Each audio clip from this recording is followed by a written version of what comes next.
Disruptors, this is a special episode of the Close the Deal podcast, Franchise Profits. And I've got Shayne Brown with me. He is the founder of Diesel Barbershops. And if you want to go to a very cool, hip barbershop and your current place is boring, this is the place to go. And if you're watching the video of this, you'll see the backdrop of his wall with all the album covers from the 70s and the 80s. I think you've got the Love Gun album on there, which is the very first album I actually received when I was a child, I think in 4th grade. Right. So, Shayne, I want to welcome you to the show. This is going to be a fun show. I love your brand. Oh, man. Thank you. Thank you for having me. Good to be here.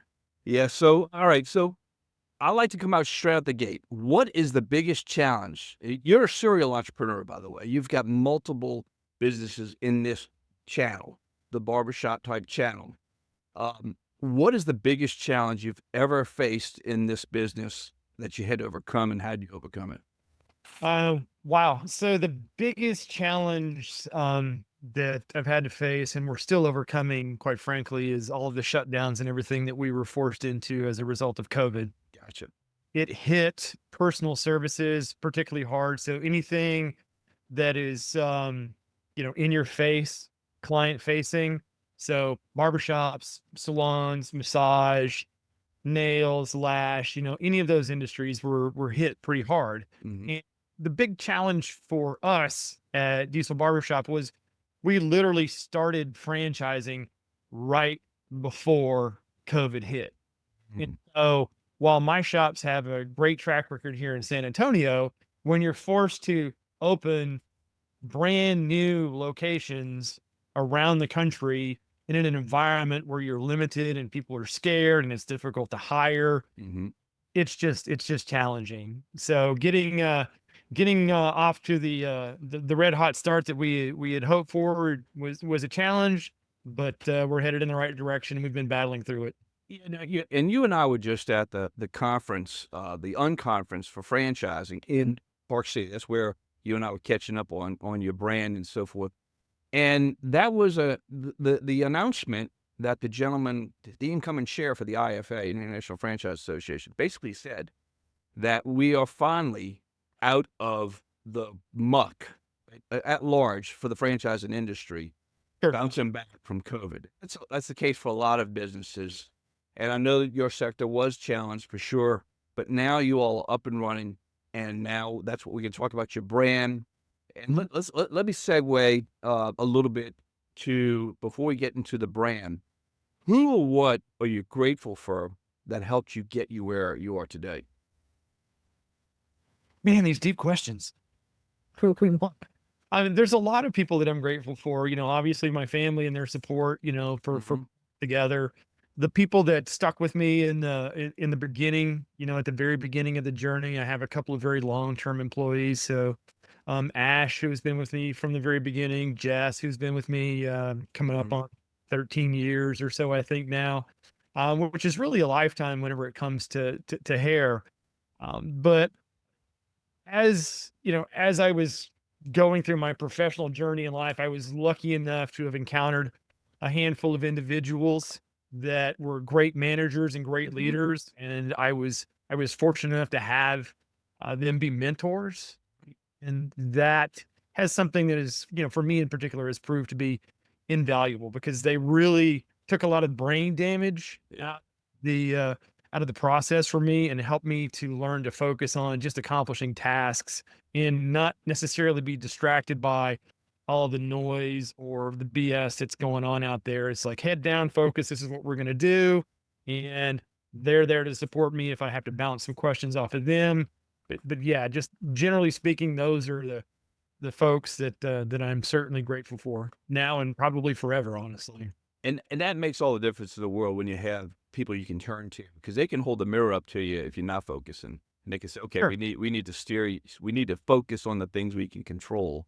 All the, like you said, all the other noise around us is just that. Typically it's noise. It just takes away Yeah. from everything you're trying to do with your business. 100%. I mean, if they can help you focus on what's important and just discard the things that at the end of the day, they're just not going to matter. It's just, Yeah. it's Yeah. just distraction. It's something to take your eye off of the prize those relationships to me are invaluable. And I've been very, very fortunate to have a couple of those for sure. Okay.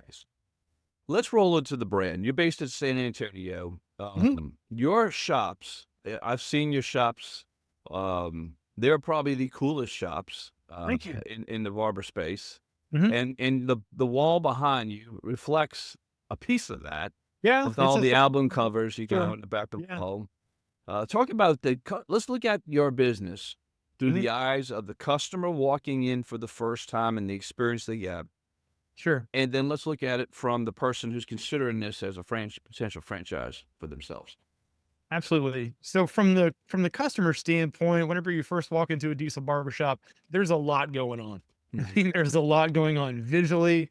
There's a lot going on from the audio standpoint as well. So the walls are pretty much a conglomeration of pop culture posters, music posters, movie posters, college humor type posters. We have real vintage video games from the 70s, 80s, and 90s that you're available to play for free while you're waiting to get a service.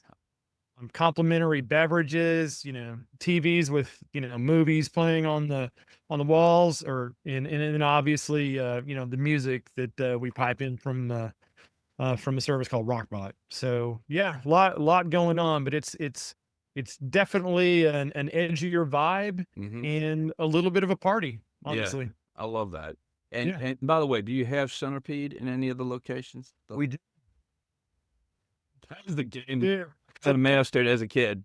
It's a popular game. I mean, so things whenever I was fleshing out the idea for the brand was I wanted to find the games that obviously I grew up with in the 70s, 80s, and 90s.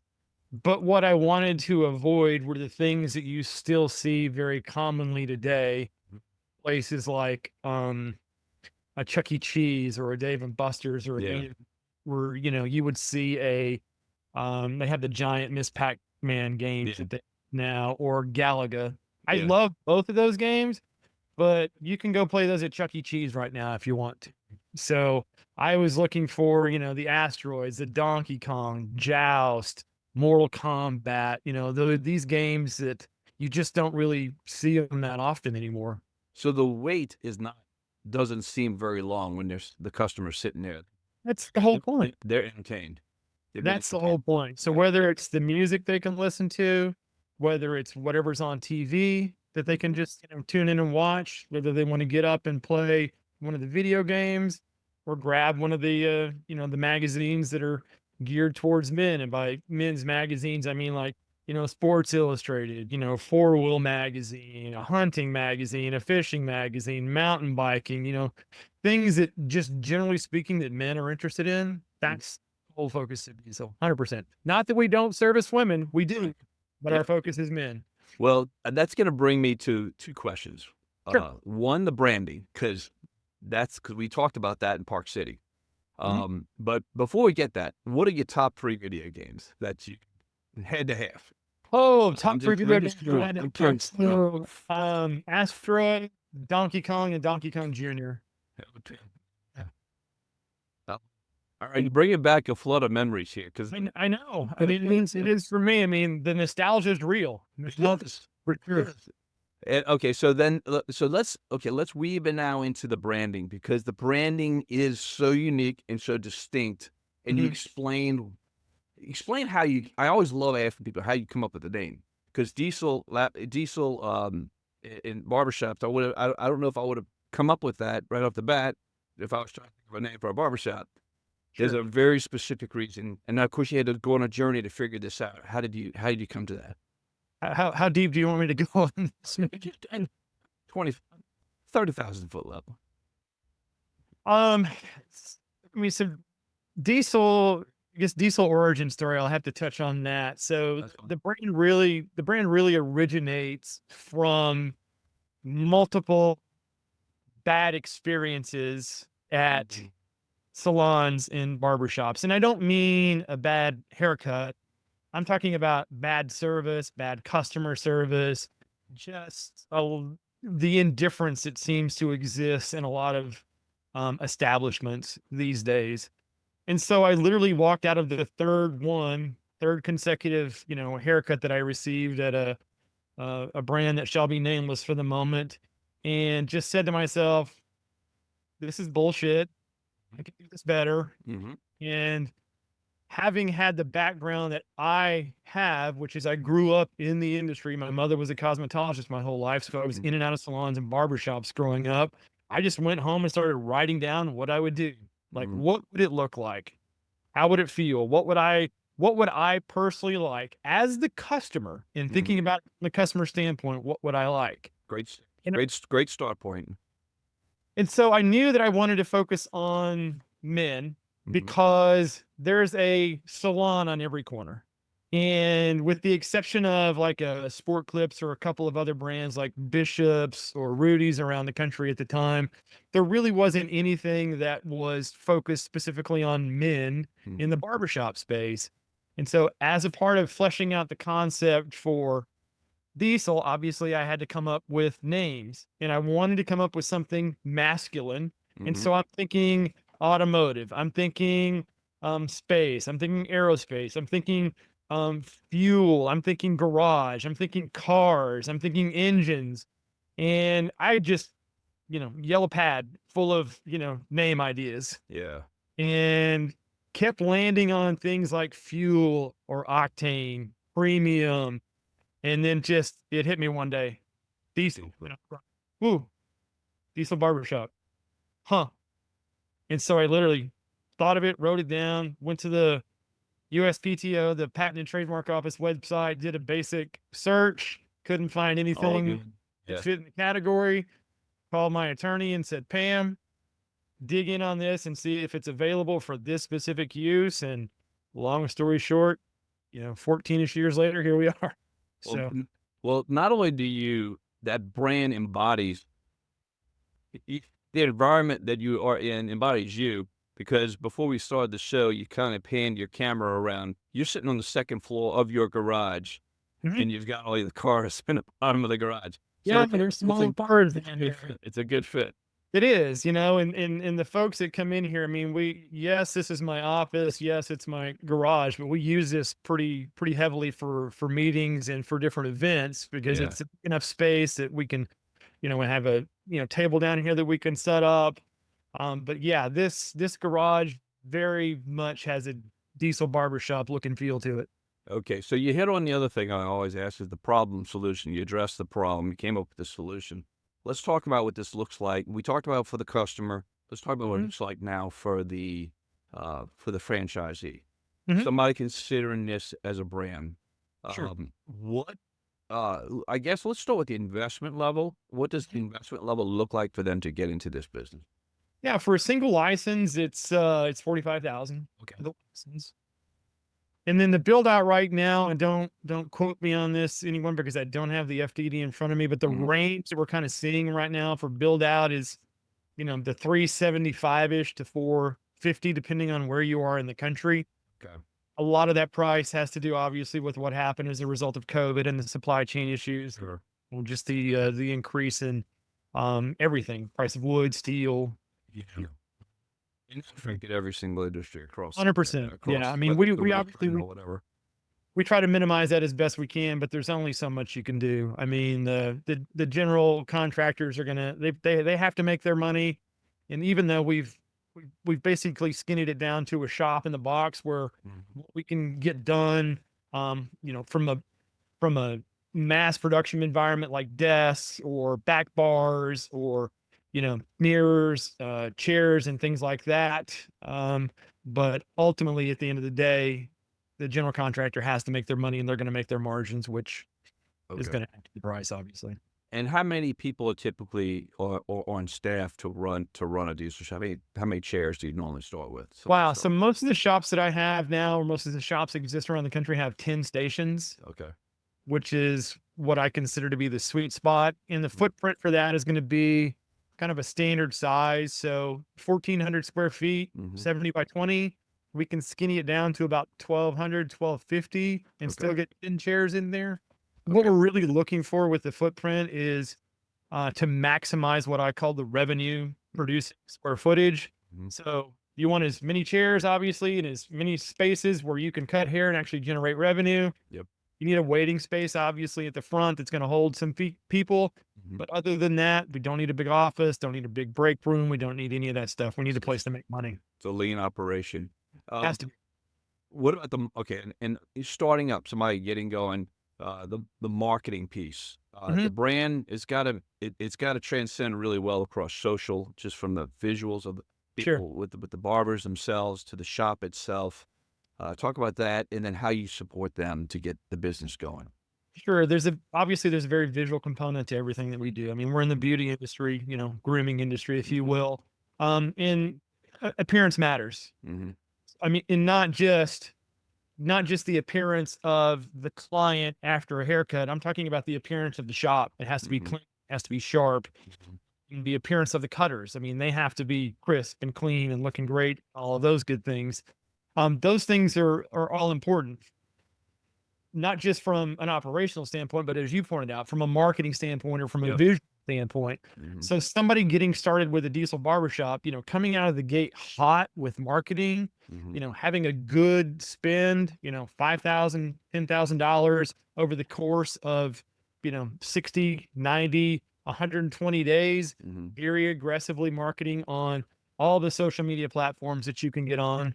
Mhm. Obviously the most visual ones. So, Instagram, Facebook, TikTok, Mhm. anything where people can see the shop, hear the music, see the video games, see the haircuts, that's going to be huge. Yeah. Absolutely huge. But And getting a fast start is really important. it lends itself really your business lends itself really well for the visual piece, and Yeah. that helps sell it so much. And then word of mouth, once you get your customer base, word of mouth, I imagine, drives the business pretty well.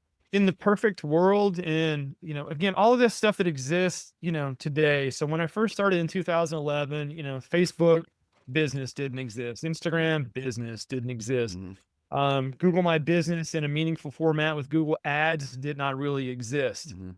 In fact, online booking for a lot of platforms didn't really start to exist until like 2018, 2019. In fact, we weren't able to add online booking until 2020. And that Mm. was largely a result of what happened with COVID. Mhm. And so getting the fast start, having the technology, having, the marketing and that being a major component of it is it. I can't emphasize enough how big of a deal it is to really lean into the visual aspect of the marketing. But in a perfect world, once you've made that spend, if your staff is doing the things Yeah. that they need to be doing, you should It be able to dial that back and start to rely more on word of mouth, yeah. If which is they really where the sweet spot is. If the haircuts, the experience should speak for itself, Mhm. but you're gonna have to spend the money up front to get it to that point and keep it there. Well, I've seen your brand on in print before I'd ever seen it, Mhm. and I could sense the vibe just from looking at the photos. I mean, just to look at your back of your office kinda gives people just a snapshot of what it might look like when they walk into a shop. So the Mhm. visual piece, it's not vanilla, is what I'm saying. It is not. I mean, it is very colorful. So if you're in this industry, if you're considering this industry at all, I'll speak to potential franchisees. Mhm. You have to understand that the hair business is a very colorful, very artist-based business. Yes. So if you're super conservative, if Mm. you're not okay with people with tattoos, Yeah. piercings, blue hair, pink hair, people that are artists than they are business people, then this is not the world for you. Well, that's a great question because I always ask what makes the ideal, candidate. You pretty much just summed that up. What does a work week look like for in this business? In the beginning, it's a lot of long days Yeah. and making sure that operationally things are going the way that they're supposed to go. It is eventually, if you're doing the things that we ask you to do, it is eventually a semi-absentee business. Mhm. Like at this point, my shop's here in San Antonio. I'm in them rarely. I have a team Yeah. that runs all that. I'm focused on my other brands. I'm focused on franchising, and that's the way it should be. But That's you're right. not, and I cannot emphasize this enough. this is not a Chick-fil-A. Yes. Yeah. You are not going to open a Diesel Barbershop and go home and sit on your ass and collect paychecks. I I love mean, that. it is you need to be there. You need to understand what your client looks like. You need to understand your staff. You need to put in, The work, the yeah. time and the work. I love it. All right. Yeah. Remember this. Were you in the presentation? I guess it was the end when David Barr was speaking, and there was a gentleman that um he made the statement that most founders, and I'm not sure how colorful my language can get on your podcast, but he said most founders give a shit level is up here. Yep. Were you in the room for that? Yes, I was. So Yep. most founders, has to be up here. Yep. The level's up here for founders. Their staff and their shops is going to be up here. Yeah. And in order for you to be successful as a franchisee, you want to be as close to this as you can get. That's right. You want to pull your staff underneath you up there. Yep. If you do those things, the likelihood of you being Successful. or significantly improved. And let me say this is probably the most important thing. Follow the system. Yeah. Don't think you know better. You don't. Yeah. Yeah. That's true. I mean, that is a common theme across every franchise. You folks, anyone consider a franchise for the first time, you get a playbook. And I like to use a football analogy for it. A lot of people use baseball. I love the football analogy. You're not catching the football on the 20-yard line. You're not having to fight your way all the way down to the other 20 line. You're being placed on the 20-yard line of the red zone, getting ready to score. That's the beauty of franchising with that playbook. So you get the advantage of starting out with the playbook, then continue to follow the playbook, and the systems and processes will work in your favor every time to your success. Dude, that's a great analogy. I'm going to steal that. The favorite question that was ever asked of me in a discovery day was asked by the woman who is, she is now the CEO for the franchising arm of my brand. Her name's Mintech. And she's also my number one franchisee with her location in Lakeway. They're going to do well over $1 million in gross revenue. Okay. They did last year. They'll do it easily this year. They'll probably do 1.2. Oh. But the question that she asked me was, as the founder, what do you see your role being in the organization going forward? My answer to her was super simple, and it still applies today. My role as the founder is to help you shortcut your path to success. Yes. If I can do that, then I've done my job. But you have to do the things that I'm asking you to do. If you don't, it's to your own detriment. And still to this day, my favorite question, and still how I see myself, my goal as the franchisor, as the founder, is to make sure that you are set up for success and you don't make the mistakes that I made. You don't spend 50 grand on something that doesn't work. Don't spend 20 grand on something that doesn't work. We're going narrow and deep, and we're focusing on being successful. What is your vision? We'll finish up with this question because you already hit on the top guidance, and the top guidance is follow the playbook. Follow it.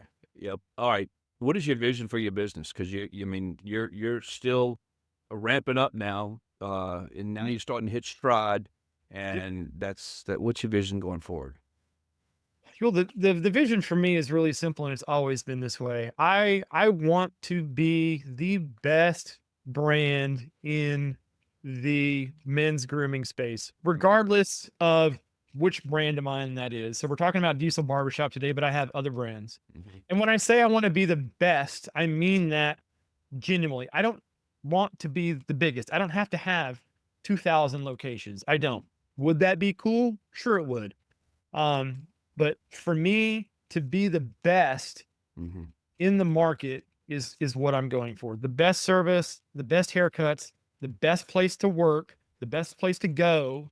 And so if you found yourself in some part of the world, you're in Scottsdale, Arizona, and you're like, crap, I'm at a conference. I need to get cleaned up real quick. Best barbershop near me, Diesel Barbershop, Scottsdale, better pop up. And you better go see Brett Smith at his location, and he's going to make damn sure that you're taken care of. That's what I want. And I'm hearing the other side of it too. But because you describe all that, that means you want the best for your franchisees, provide Absolutely. excellent training and so forth to make sure that they're successful, which I love. Absolutely. Yep. We're always going to do all that. We're there. We're not successful. And this is any franchisor. This just Yep. isn't us at Diesel Barbershop. We're not successful unless the franchisees are successful. Mm. So it's in our best interest, in their best interest, to make sure that they're doing the things that are successful. And again, if they don't, it's to their detriment. So not to beat a dead horse here, follow the system. Well, that is the perfect place. We're going to button up right there. Folks, if you would like to learn more about Diesel Barbershops, get in touch with me at yourfirstfranchise.com, yourfirstfranchise.com if you're considering a franchise. Shayne, I want to thank you for being on the show. It's an honor to have you on the show. And now I know exactly where my Love Gun album, I have to pull it out. It's in a old cedar chest, buried under a bunch of old towels. I gotta go find that record. If you don't want to, if it's an original, I'll make a deal with you and I'll take it off you. That may work. All right. Thank you, Shayne. I appreciate it. Big video. Take All care. right. Take care. And that is a wrap with Shayne. Now, did you pick up on his passion for what he does? That is what makes entrepreneurship and franchising so much fun. It's a lot of work, as he was talking about. There's no question about that. You're going to put in the work. If that scares you, you do not need to be doing this. If that excites you, sparks your imagination, this is, because we just got back from that conference we were talking about, the one in Park City. And we were with 100 of the leading franchises in the United States, the founders, the CEOs, and the energy when you're around that is through the roof.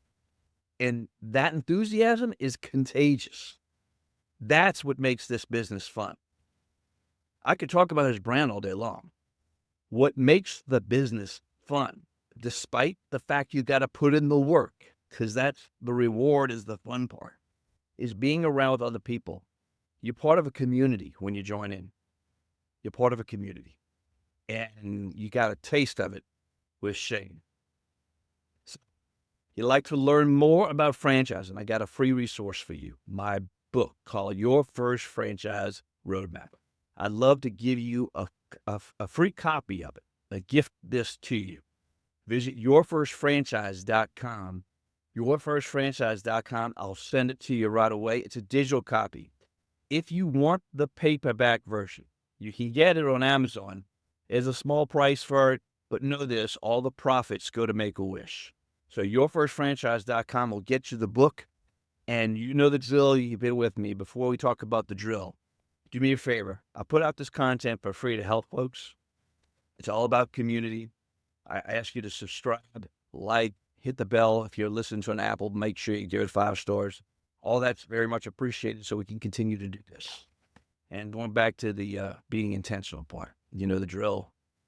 Be intentional and make today a great day. You take care. Bye-bye.